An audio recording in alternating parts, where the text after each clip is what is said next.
Bonjour. Alors nous nous sommes réunis aujourd'hui avec des amis pour cueillir des plantes, bien entendu, mais particulièrement qui vont être indiquées pour les problèmes d'hypertension et de cholestérol. Donc nous on a cueilli des plantes fraîches que mes amis ont en ce moment, mais pour vous montrer comment faire une teinture mère, j'ai cueilli ces plantes moi il y a 2-3 jours. Parce que je vous expliquerai ça tout à l'heure. Mais d'abord, je vous explique ce qu'est l'hypertension. Alors, c'est une maladie qui est très à la mode parce que les statistiques disent qu'il y a à peu près un Français sur 3 qui souffre d'hypertension. Lorsque j'ai vu ça, moi j'ai regardé sur plusieurs sites pour être sûre de ce que je disais. Et oui. D'ailleurs, à ce sujet, à la fin de la vidéo, vous aurez la possibilité d'avoir le lien avec mon blog, parce que tout ce que je vais vous raconter, vous le trouvez sur mon blog beaucoup plus en détail, notamment les sources sur lesquelles je me suis basée pour vous expliquer ce dont je vais vous parler. Donc, à quoi serait due l'hypertension? Eh bien, surtout à la vie que nous menons. Nous mangeons trop gras, trop riche. Il y a beaucoup de personnes qui sont en surpoids. Nous ne bougeons pas assez. Nous vivons dans un stress chronique très important. Il y a l'alcool, le tabac, et tout ça, eh bien, dérègle notre organisme et donne l'hypertension. Mais finalement, quels sont les risques de l'hypertension? Alors, ce sont des risques cardiovasculaires, c'est-à-dire qu'elle peut générer, si elle est trop forte, des problèmes d'AVC, des problèmes cardiaque et un peu comme le cholestérol, c'est vraiment un problème circulatoire. Mais le souci avec l'hypertension, c'est que à partir de quand peut-on dire qu'on est hypertendu? Et là, c'est le gros problème. Parce que jusqu'en 1999, on était hypertendu à partir de 160 de tension. Et depuis 1999, l'OMS s'est réunie avec une société qui était très en relation avec des laboratoires qui fabriquaient les médicaments pour l'hypertension. Et du coup, curieusement, c'est plus 160, c'est devenu 140. Et le comble dans tout ça, c'est que, en principe, il est dit que pour être sûr que quelqu'un a de l'hypertension, il faut qu'un médecin le constate au moins 3 fois en 6 mois. Or, vous l'avez peut-être constaté chez vous, chez vos amis, vous allez une fois chez le médecin, vous avez 140 et il vous donne un médicament. Vous sortez de là, vous allez à la pharmacie, vous prenez un médicament. Et nous allons voir tout à l'heure que les médicaments pour l'hypertension, c'est pas de la rigolade. Donc, lorsque l'on va chez le médecin, il y a un autre problème parfois. C'est qu'il y a ce qu'on appelle l'effet blouse blanche. Et l'effet blouse blanche, c'est que souvent, on n'a pas pris le temps de se reposer. Il faut en principe 10 minutes avant d'avoir la prise de tension.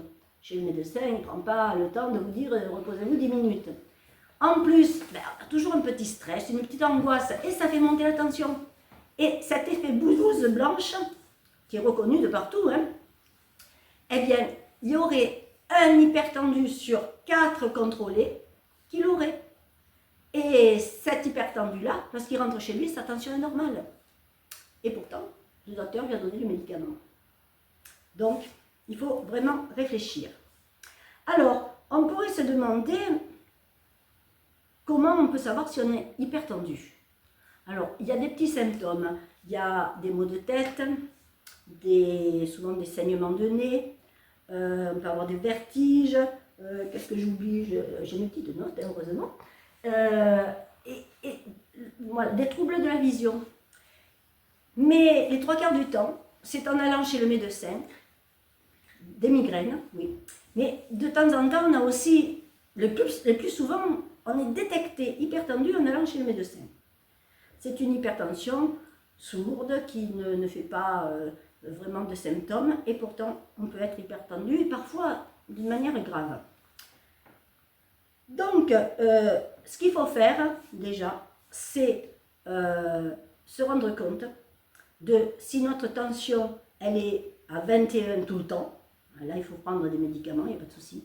Mais si elle est entre 14 ou 16, ou 140 et 160, eh bien, il y a des études sérieuses qui ont montré que dans cette zone-là, ils n'avaient constaté aucun problème grave. Donc, est-ce que ça vaut le coup de prendre des médicaments chimiques pour faire baisser une tension qui est finalement pas si anormale que ça? Alors, il y a des problèmes vraiment importants et je vais carrément les lire pour vous les citer parce que ça fait un peu peur quand même. Donc, avec les médicaments, et je me suis basée sur Doctissimo pour vous donner cette liste et vous verrez dans les sources qu'il y a d'autres sites sérieux pour parler de ces problèmes. Donc, les alpha-bloquants, perte de connaissance, rétention d'eau, œdème, les antidépresseurs, hypertenseurs centraux, apathie, constipation, sécheresse de la bouche, dépression, les bêta-bloquants, dépression, troubles de la libido, troubles de l'érection, cauchemar, fatigue, les diurétiques, diminution du taux de potassium qui est potentiellement très grave, du glucose, du cholestérol, risque d'augmentation des effets de troubles hormonaux, augmentation du volume de la poitrine, ça peut être parfois intéressant mais pas pour tout le monde, une impuissance, ça c'est moins intéressant, et des troubles des règles, une éruption cutanée, des troubles digestifs et des maux de tête. Tout ça, effet secondaire reconnu, même sur le Vidal. Donc, est-ce que ça vaut le coup entre 140 et 160 de jouer avec ces risques-là? Surtout qu'il y a une chose qu'il faut savoir, c'est que la plupart des gens qui commencent à prendre ces médicaments, le jour où ils arrêtent, les symptômes malheureusement persistent. Donc, entre 14 et 16, qu'est-ce qu'on peut faire? Déjà, peut-être changer un petit peu, modifier notre manière de vie. Donc, manger moins gras, moins de sel, manger plus de fibres, bouger, essayer de faire des choses qui vont vous déstresser, le yoga, le tai chi, etc. Donc, et surtout, arrêter le tabac et fortement diminuer l'alcool. C'est-à-dire pas plus de, pour un homme bien bâti, 3 verres de vin dans la journée et pour une femme 2 verres de vin. En dessous de ça. Donc, ça peut valoir le coup quand même, plutôt que d'avoir la tension qui continue à monter. Et puis bien sûr, moi je ne serai pas là, il y a des plantes. Donc, les plantes que nous avons cueillies avec mes amis sont des plantes qui sont très très très courantes, surtout dans notre région. Et l'avantage, c'est qu'ils n'ont aucun effet secondaire, parce que les plantes sont équilibrantes. Je prends souvent l'exemple de certaines plantes qui vous soignent en même temps la constipation et la diarrhée. Pourquoi? Parce que le corps lui-même va prendre ce dont il a besoin. Et pour l'hypertension et le cholestérol, c'est la même chose. Il ne va prendre que ce dont il a besoin. Donc, je vais vous dire à quoi servent ces plantes-là et vous allez voir que c'est vraiment intéressant. Les feuilles d'olivier. Alors, les feuilles d'olivier, je les ai déjà égrenées. Lorsqu'elles sont sèches, c'est très facile à égrainer. Vous allez voir les autres, c'est très facile aussi. Donc, les feuilles d'olivier, elles sont bonnes pourquoi? Eh bien, c'est un produit qui est hypotenseur, donc qui réduit la tension. Il est diurétique, ce qui joue justement dans cet effet hypotenseur. Mais il est aussi bon pour le cholestérol. Il va diminuer le cholestérol léger, pas le gros cholestérol, mais dans ces eaux-là, lorsqu'on est pareil entre 140 et 160 de tension, c'est une tension légère. Cholestérol léger aussi. Donc, voilà, je mets, comme d'habitude, vous allez voir que c'est très simple de faire une teinture mère. Je mets mes feuilles d'olivier. L'avantage, c'est qu'on les a toute l'année, les feuilles d'olivier. Donc, si vous n'avez pas les autres, vous pouvez toujours, déjà, les feuilles d'olivier tout seul, c'est déjà bien. Après, on a parlé de l'armoise. Alors l'armoise, c'est aussi une plante fantastique qui a plein de qualités. Regardez comme c'est facile une fois que c'est sec. Ça s'en va tout seul. L'armoise a une odeur. Oui. Tu fais le ménage directement des 3 plantes? Oui. Cette fois, contrairement à d'habitude, Ouais. alors on peut très bien faire séparément la teinture mère d'armoise, celle d'olivier. Et là, ben, pour un peu changer, je vous fais carrément la teinture mère avec les plantes déjà sèches. Si tu veux une action hypotensive. Hypotensive et contre le cholestérol. D'accord. Hein, C'est c'est lié souvent. Donc, l'armoise, c'est de la même famille que l'artémisia, comme on l'a dit tout à l'heure. On verra tout à l'heure les caractéristiques pour la reconnaître. Et elle a cet effet hypotenseur qui est vraiment très intéressant.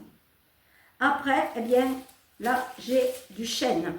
Alors, le chêne, il est hypotenseur, il stimule la circulation et il est tonique général. Donc, en plus, il va contrarier les effets de fatigue qu'on peut parfois avoir, aussi bien curieusement lorsqu'on est hypertendu que hypotendu. Mais même les hypertendus peuvent être fatigués. Donc, vous voyez, c'est hyper simple. Une fois que c'est sec, tout s'en va facilement.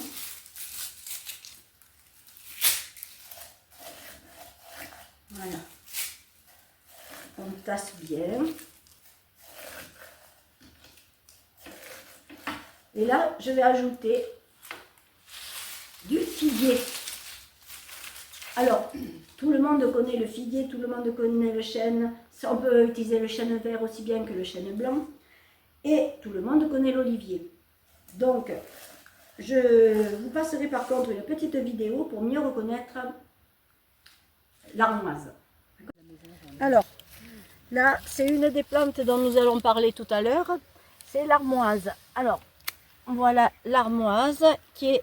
Alors, les petits escargots, c'est en plus. Ça donne des protéines. Alors, l'armoise, donc, a des feuilles très particulières. Voilà. Très dentées. Et elles sont... Ce qui est particulier aussi et qui est facile à reconnaître, c'est que d'un côté, elles sont gris très clair et de l'autre côté, elles sont bien vertes. Ce qui permet aussi de bien les reconnaître, c'est la tige qui est rosée. Elle est vraiment rosée. Voilà. Et donc, vous voyez, elle est assez haute. Tu filmes un petit peu. Elle est assez haute. Dans quelques temps, elle va faire des fleurs. Mais ce n'est pas forcément les fleurs qui sont intéressantes. Donc, les fleurs, on peut les utiliser aussi. Mais les feuilles sont très très intéressantes aussi. Je vous expliquerai tout à l'heure pourquoi. Alors, l'olivier, une fois qu'il est sec, pardon, le figuier, t'as raison. Une fois qu'il est sec, c'est encore tiré de l'eau. Ah oui. Voilà. Donc, exceptionnellement, 4 plantes. Je mets les 4 plantes, voilà, pour faire vraiment un remède qui sera hyper efficace et qui pourra vous aider à diminuer ou à supprimer, suivant le cas, vos médicaments chimiques. Alors, jamais n'importe comment. Vous avez certainement dans ce cas-là un tensiomètre et bien sûr vérifier plusieurs fois par jour ou tous les jours au bout de quelques temps que votre tension ne grimpe pas en flèche, bien entendu. Mais bon, vous êtes suffisamment sérieux pour savoir qu'il faut se gérer correctement. Le figuier, en plus qu'il soit diurétique, il fluidifie le sang, il est tonique, il est surtout anti-stress. C'est de ces 3-là, de ces 4-là, le plus anti-stress. Donc lui, il a toutes les qualités vraiment pour vous aider. Donc accueillir absolument. Une fois que vous avez, vous voyez, j'ai un petit peu tassé quand même. Hein, voilà. Il faut qu'il y ait à peu près de feuilles sèches, les 3/4 du pot. Et là, je vais prendre de l'alcool à 45. L'alcool à 45, pourquoi? Eh bien parce qu'on n'a pas chez nous d'alcool à 90, c'est interdit en France. Et qu'est-ce que c'est l'alcool à 45? C'est de l'alcool à 90 qui a été coupé en deux avec de l'eau. Parce que pour pouvoir avoir toutes les qualités des plantes, il faut de l'eau et de l'alcool. Si vous faites que des tisanes, vous n'aurez que les qualités solubles dans l'eau et vous perdrez toutes celles solubles dans l'alcool. Donc, de l'alcool à 45, c'est idéal pour avoir vraiment le totum de la plante. Donc, je remplis mon pot. Alors, lui, je vais le remplir bien jusqu'en haut.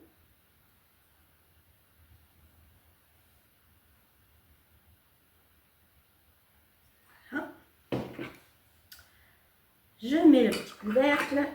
Tu mets pas La pierre, non, ça va. Parce que ce qu'il faut faire, c'est le remuer tous les jours. Donc, tous les jours, une fois que vous avez... C'est pour ça que, vous voyez, moi, je garde tous mes pots là.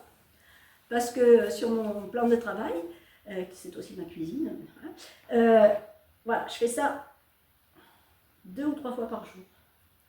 Enfin, 1 fois par jour, mais je le secoue 2 ou 3 fois comme ça. Parce que le fait de secouer donne de l'énergie aux médicaments. Vous savez que, par exemple, dans les médicaments homéopathiques, ils secouent pendant un certain temps justement pour donner de l'énergie. Donc faites-le régulièrement. Et on n'oublie pas de mettre ce que c'est. la date Là. aussi. Oui. Alors, la date, est-ce que c'est... Alors là, comme il y a 4 plantes, Oui. je vais mettre hypertension. Et nous sommes le 6. Voilà, 6, 8. Et il va falloir attendre 3 semaines pour pouvoir filtrer cette plante, cette potion, tout simplement avec un linge que vous allez bien tordre. Vous la mettez dans une bouteille de ce style-là. Et le jour où vous en aurez besoin, eh bien, elle sera prête à être mise dans un compte-gouttes et vous allez pouvoir utiliser ça 2 à 3 fois par jour, suivant votre tension, à raison de 30 gouttes par prise. Et ensuite, vous diminuez. Mais vous allez me dire, et si je prends déjà des médicaments? Et effectivement, vous n'allez surtout pas arrêter du jour au lendemain. Mais vous pouvez commencer à les diminuer tout en prenant une médication à base de plantes et en surveillant bien entendu votre tension, qu'elle ne monte pas à 21. Hein. Donc tant que vous restez dans la zone de 140, 160, c'est bon, il n'y a pas de souci.